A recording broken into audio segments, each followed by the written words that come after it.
आणि या सगळ्या मुद्द्यांमुळेच गेल्या कित्येक वर्षांपासून मुंबई महानगर परिसराची प्राथमिक वाहतूक संस्था ही रेल्वेच राहिलेली आहे. कल्याण डोंबिवली असो, वसई विरार असो, कामोठे पनवेल असो, तिथून मुंबई शहरात येणारे 99% लोक लोकलनेच येतात. त्यांच्यापैकी कुणालाच एसी बस किंवा कार परवडत नाही असं अजिबात नाहीये.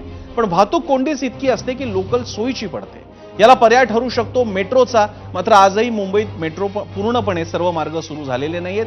सध्या केवळ 3 एवढीच ही मेट्रोच्या रूट्सची संख्या आहे. आणि म्हणूनच 0 आवर्सच्या आजच्या एपिसोडमध्ये आम्ही काही मेट्रो मार्ग सुचवतोय, काही मार्ग सुचवतोय की जे कदाचित समांतर पातळीला मध्य रेल्वेवरचा ताण कमी करू शकतात. पाहूया.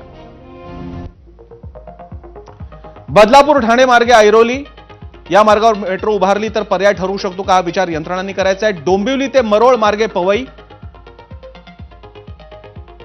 वेस्टर्न एक्सप्रेस हायवे अंधेरी ते विरार मार्गे वसई, सीबीडी बेलापूर ते घोडबंदर रोड ठाणे मार्गे वाशी, नरिमन पॉइंट ते उल्वे सागरी मेट्रो, कुलाबा सिप्स या भुयारी मेट्रोचा ठाणे घोडबंदर रोड पर्यंतचा विस्तार, ठाणे ते लोअर परळ मार्गे वरळी,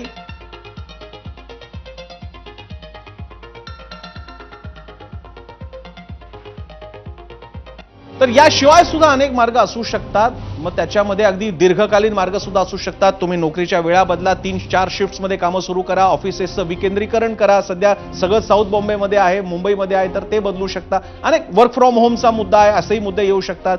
या सगळ्यांचा विचार करावा लागेल.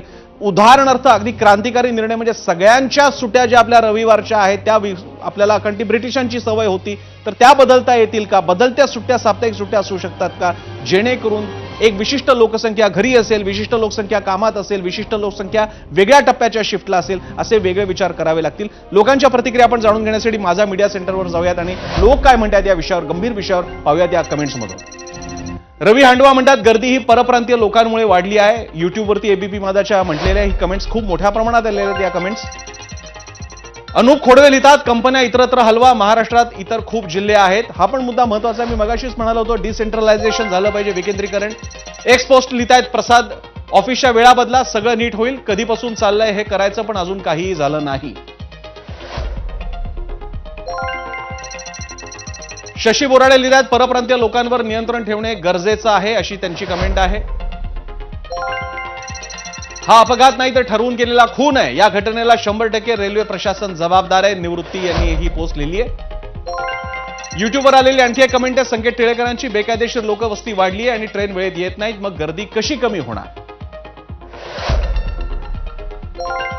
एक्स पोस्टवरती लिहिलंय अमित परब यांनी, मोदी सरकारनं 11 वर्षात एक्सप्रेस गाड्यांची संख्या दुपटीनं वाढवली आहे. त्यांची संख्या कमी करून लोकलची संख्या वाढवा. लोकलची संख्या वाढवली पण ती दुपारच्या वेळात. हा अतिशय टेक्निकली अतिशय महत्वाचा मुद्दा होता. एक्स पोस्ट आणखी एक हेमंत शैला किसन पाटील लिहितात जनतेला बाजार समजणारे धोरणकर्ते आणि धोरण राबवणारे प्रामुख्यानं या अपघाताला जबाबदार आहेत. इन्स्टिट्यूशनल मर्डर, संस्थात्मक खून. एक्स पोस्ट आणखी एक आहे नागेश साखरे यांची, लोकलच्या फेरे आणि डबे वाढवले तर शक्य होईल असं नागेश साखरे यांना वाटतं. इंस्टाग्राम अकाउंटवरती नेहा वर्तक लिहितात वर्क फ्रॉम होम हाच उत्तम पर्याय असू शकतो. इन्स्टावरती आलेली आणखी अजय निमकर लिहितात आधी महिला आणि पुरुषांच्या ट्रेन वेगळ्या करा, सर्व लोकल 15 डब्यांच्या पाहिजेत, फर्स्ट क्लास आणि सामान्यांचे डबे एका जागी हवे. याशिवाय इन्स्टावरची आणखी कमेंट आहे पार्थ लिहितात मराठी माणसापेक्षा बाहेरून आलेल्यांची संख्या जास्त झाली आहे, त्यामुळे लोकलची गर्दी कमी होणार नाही, काहीतरी कडक निर्बंध लागू केले पाहिजेत. हा मुद्दा आज राज ठाकरेंपासून अनेकांनी वेळोवेळी मांडलेला आहे. प्रदीप कुऱ्हाडे लिहितात मुंबईची क्षमता संपली आहे, नोकरी धंदे इतर शहरांमध्ये वळवा म्हणजे गर्दी देखील विभागली जाईल. इन्स्टावरती आणखी एक कमेंट आहे एस एस भीष्म यांची, ज्याप्रमाणे मेट्रोमध्ये तिकीट घेतल्याशिवाय स्टेशनवर एंट्री नाही त्याचप्रमाणे लोकलमध्ये सुद्धा व्यवस्था करा.